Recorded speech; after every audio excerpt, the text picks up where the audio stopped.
Onse Vader in die hemel, dankie vir ons besoek vandag aan Sardes.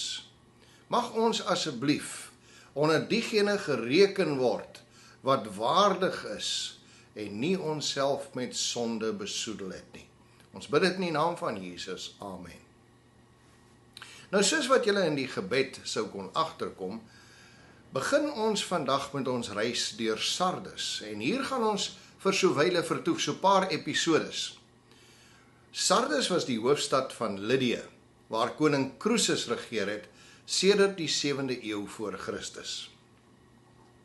Nou, ons moet egter met 'n legende begin in hierdie geval, sodat ons mooi sal verstaan. Nou, koning Midas, hy was nie net 'n legendariese figuur nie, 'n mitiese figuur nie, maar Midas was 'n groep mense en hulle is regeer deur 'n koning wat ook bekend was as koning Midas. En hulle het in Frigië gebly, wat deel was van Lydië. Dis nou 'n bietjie van die agtergrond. En nou gaan ons begin met die legende. Al die gode van daardie tyd het geweet dat hierdie koning Midas het 'n obsessie gehad met goud. Nou, een van die gode wat geweet het van hierdie obsessie was Dionysius. Nou, julle sal onthou van Pergamus af, hy was die god van wynplesier en feestelikheid. En Dionysius was bekend vir sy joviale aard en sy ietwat onvoorspelbare aard. Maar hy was ook die beskermgod van die kunste, veral van die teater en musiek. Julle onthou ons van Pergamus. Nou, sy volgelinge was satyrs, mense wat half mens, of wesens wat half mens en half bok was, en wat bekend was vir hulle liefde vir musiek, vir dans en swelgery. En onthou 'n bietjie wat ek julle vertel het van Caesarea Philippi, né? Gaan terug na daardie aanbieding toe. Nou, Silenus, hy was 'n satyr waarvoor Dionysius baie lief was. En hy raak eendag verlore en hy bevind hom in die sterflike wêreld van die mense, omdat hy wegbeweeg het van Dionysius, en hy beland in die roostuin van Midas. Nou, hy's uitgeput en hy's gedisoriënteerd en hy raak aan die slaap tussen hierdie beroemde en bekende rose van koning Midas.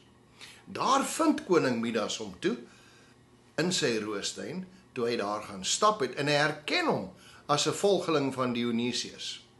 Nou, ten spyte van Midas se liefde vir goud, was hy tog 'n baie gasvrye mens, en die gode het hom ook gerespekteer.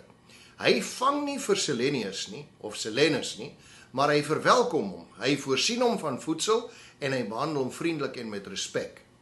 Nou, hierdie edele optrede bereik die ore van Dionysius, en hy word aangeraak deur koning Midas se goedhartigheid en sy vrygewigheid aan sy volgeling, en Dionysius besluit om vir koning Midas te beloon. Dionysius verskyn toe aan Midas en hy gun vir hom een wens. Sonder huiwering vra Midas dat alles wat hy sal aanraak in goud sal verander. Nou, Dionysius was so effe verbaas en 'n bietjie treurig oor die koning se keuse, maar hy staan sy wens toe. En wat Midas egter nie geweet het nie, was dat hierdie geskenk van groot rykdom ook 'n vervloeking sal wees, waaroor hy baie spyt sal wees en hom uiters desperaat sal maak. Volgende week hoor ons meer van hierdie verhaal. Jy moet dit nie misloop nie. Kom ons bid saam. Here, dankie dat ons vandag ons besoek aan Sardes kon begin. Dankie dat U ook vir ons tyd gun om onsself te bekeer.